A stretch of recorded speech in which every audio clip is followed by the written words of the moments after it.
Hello everyone, and welcome to the 6th installment in my Capstone album review series, a collection of videos where I'll be dissecting a number of my favorite albums using the knowledge that I gained in the sound recording and technology program at Montgomery County Community College. If you missed part 5, where I go over the stunning Portishead debut album Dummy, I'll leave a video card for that right up here, but without further ado, let's get into it. Today's album of choice is maybe the most unique of the 9 that I picked out for this series. To at least some extent, every album I've covered so far has been a well-established classic within the genres they work within. Hip-hop would not be the same without albums like The Low End Theory or Things Fall Apart. The evolution of soul music owes so much to game-changing albums like Marvin Gaye's What's Going On, and both rock and pop music could have gone in a completely different direction throughout the 20th century if not for the experimentation showcased on the Beatles' Revolver. However, today's album is one that I don't see nearly enough people talking about, at least outside of the music nerd spaces that I've been a part of, which is a bit of a shame because I personally view this album to be one of the very best that the 2020s have had to offer, but it's also a strong contender for one of my favorite pop albums ever. That album, of course, is The Turning Wheel, the third from Bay Area underground pop musician Spelling. Spelling, or Christia Cabral, really started making waves within the underground pop scene with her sophomore album Mazyfly, one that saw critical acclaim upon its release and set very high expectations for its eventual follow-up. The Turning Wheel then came just 2 years later in 2021, and as interesting as Mazyfly is, I think The Turning Wheel completely blew it out of the water by comparison. Its 12 tracks all come together to form a cohesive 57-minute double album, one with distinct differences in tone and presentation between its two sides. Everything from its writing, sequencing, and production is nothing short of mind-bending to me, and all aspects of it only continue to get better and better with each listen. The Turning Wheel begins with Little Deer, a theatrical blend of both pop and soul that progresses in a pretty linear fashion over the course of its runtime. It kicks off with this ethereal mixture of grand piano, strings, hazy vocal harmonies, chimes, and a hi-hat rhythm that then blooms when the snare and kick come in. The song's hook then brings a supporting conga rhythm as well as an ensemble of horns that both lift the song up to fantastical heights. The combination of everything sort of comes across like it's some opening theme to a fairy tale princess from a Disney movie. Adding to the song's mystical aesthetic are Cabral's nature-focused lyrics, seemingly longing for a deeper connection between humanity and the earth itself with the song's hook, repeating "Dead of winter, dead of eve, little deer will marry me. Tender lovers of the earth, turn us back into the dirt." Awaken follows up the opener with a more relatively standard love song, with Cabral wanting desperately to hold on to the connection that she has with her lover, even if it means sacrificing her own pride in the process. Where it truly shines for me, though, is once again in its arrangement and production. Spelling continues to nail down these pop song progressions by gradually bringing in all these different layers of keys, electronic drums, strings, horns, a harp, and even some flugelhorn as well. Cabral's vocal performance also feels fittingly theatrical over top of all this grand instrumentation, very similar to that of some of Kate Bush's classic material such as Hounds of Love, which, believe me, is not the only moment on this album where that comparison could be made. The self-titled track is up next, and it's one of my favorites from the album's first half, featuring these gorgeous gospel-inspired background vocals, a very Beatles-esque marching rhythm, and another grand piano that dances quite beautifully during the song's solo section. This track is where another central theme to the album arises, that being the never-ending cycle of modern life and the desire for stillness and even transcendence. Hence the chorus, "You want to set out for the city's turning wheel, but I want to stay up on the hill." I gotta hand it to Cabral for how utterly flawless her vocals are here too, reaching her higher register and blending in so precisely with the gospel singers while making it seem so effortless in the process. I can also extend similar praise to her performance on The Future, an interesting tale of what reads to me like Cabral reminiscing on a relationship that seemingly ended for an unforeseen reason, stuck in the past only to return in dreams that she isn't able to control. The choice in instrumentation also fits the dreamlike narrative exceptionally well, including woodwinds, strings, a harp, as well as these dreamy synth melodies and pads that fill out any empty space perfectly. Awaken is another track that checks all the right boxes when it comes to song progression, starting only with angelic vocals, an acoustic guitar, and an organ pad. As it continues, we get introduced to all these intense instrumental layers, soundtracking what lyrically seems to be a pilgrimage to America, symbolizing the aforementioned search for tranquility Spelling undertakes, including an electric guitar, a giant timpani, enchanting background vocals once again, climactic bells, and literal thunder as the song collapses into an engulfing storm. The album's first side then ends with a bit of a transitional narrative piece, describing an emperor penguin with a notable sense of fearlessness, swimming through the water like an arrow as demonstrated by the song's soaring orchestral melodies. However, as an uncomfortable silence sets in during the song's last leg, we hear a near whispered line from Cabral that completely shifts the tone of not only the song, but the entire album itself, that being, "I can feel a leopard seal."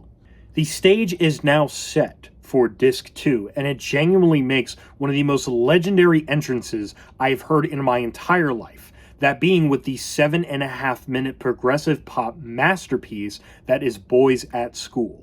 It is immediately apparent from the very beginning how different this song feels from the rest of the album beforehand. Its introductory piano doesn't feel magical. It doesn't feel like it's out of some fairy tale. Instead, it feels ominous, like we're sinking into a world of despair and hardship, the likes of which Spelling then confirms to us with her opening verse, detailing the frequent betrayal and apathy of her peers during her formative years. The verse's closing line says it all. "Tomorrow I turn 16 years, and I don't want to grow older." The song then transitions into a spacious atmosphere of effects before the song's foundational synth melody steps in over top of an almost unnoticeable drone. And in maybe the most cathartic and goosebump-inducing moment in pop music history to me, both the drums and a very low sub-bass pad kick in, introducing us to the real meat of the track with unbelievable execution. Cabral's voice is also supported by this ethereal reversed reverb that sounds too transcendent for words, and as the song continues, layers of rock guitars get added into the fold, the drums get more impactful, and Cabral's vocals reach impeccable heights as she wallows over the loneliness, contempt, and depression she felt as a result of the social torment that she underwent. I kid you not. The first time I heard this album, my mouth was continuously agape at just how mind-bending every moment of this track was. Even now, I still struggle to believe just how masterfully put together it all is. I would very easily consider it one of the best songs that have come out this decade so far. And if for whatever reason you can only listen to one song from Spelling, make it this one, please.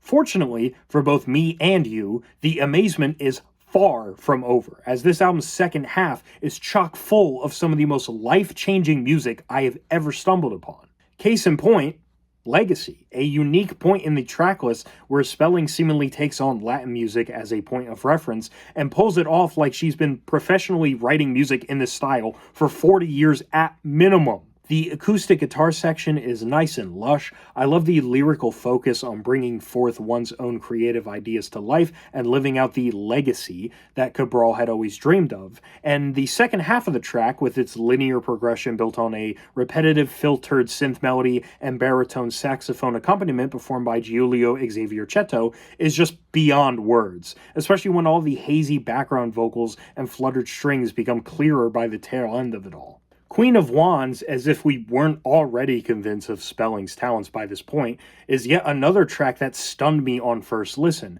and unlike much of the album previously, the bulk of it is entirely electronic and synth-focused, with the exception of the ghostly string and piano intro, the likes of which sounds like what I would imagine to be the soundtrack to some vampire or wizard fantasy story.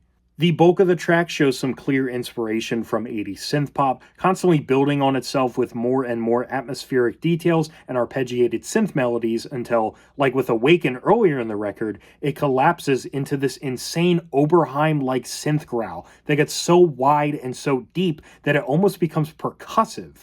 The following Magic Act progresses in a pretty similar way, but sees a portion of acoustic instrumentation make a triumphant return, notably the rising drums and the huge electric guitar solo in its second half. Cabral reaches some of the lowest areas of her voice on this song as well, and sounds somehow fantastic doing it. The sheer range that she has showcased with her vocals across this entire album so far has been ridiculous, and her lower register on this track makes her exhausted lyrics hit so much harder, especially her repetitions of "take my body, make my brain a garden," seemingly wishing to physically decompose and allow nature to overtake her human body, whilst also tying into the naturistic themes presented on Little Deer. Revolution similarly also continues the theme of life being circular or rotational in nature, never reaching a point of rest. There's also a double meaning in the song's title, as during the never-ending cycle of life, Cabral wishes that her creative fire never goes out,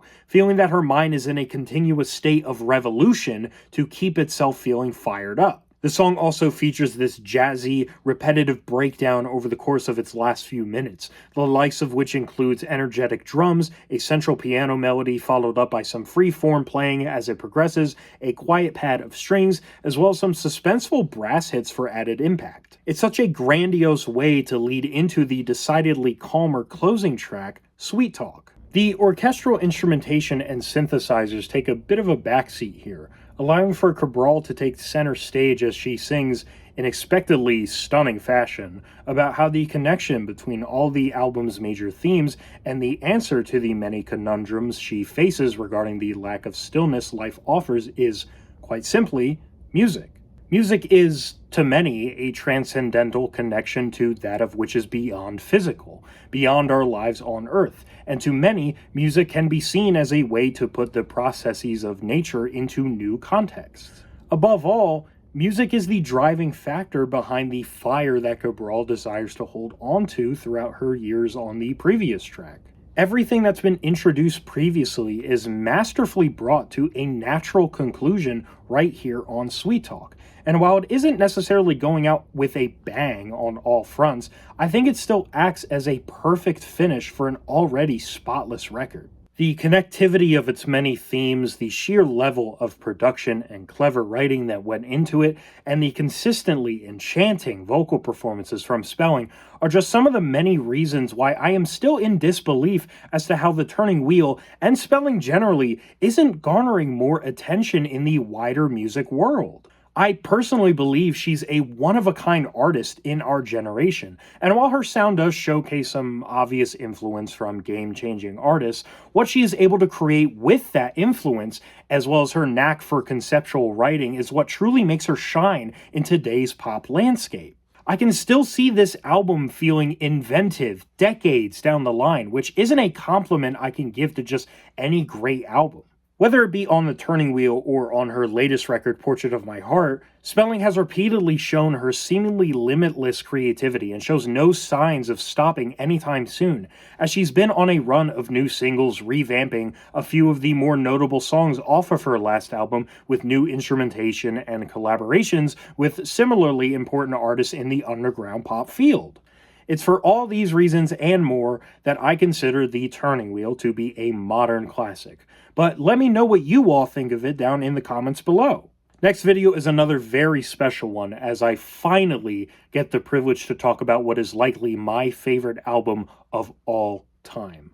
I won't spoil what it is just yet, but I hope I can adequately deliver with my review for it. Thank you all for watching so much, and I will see you all in the next one.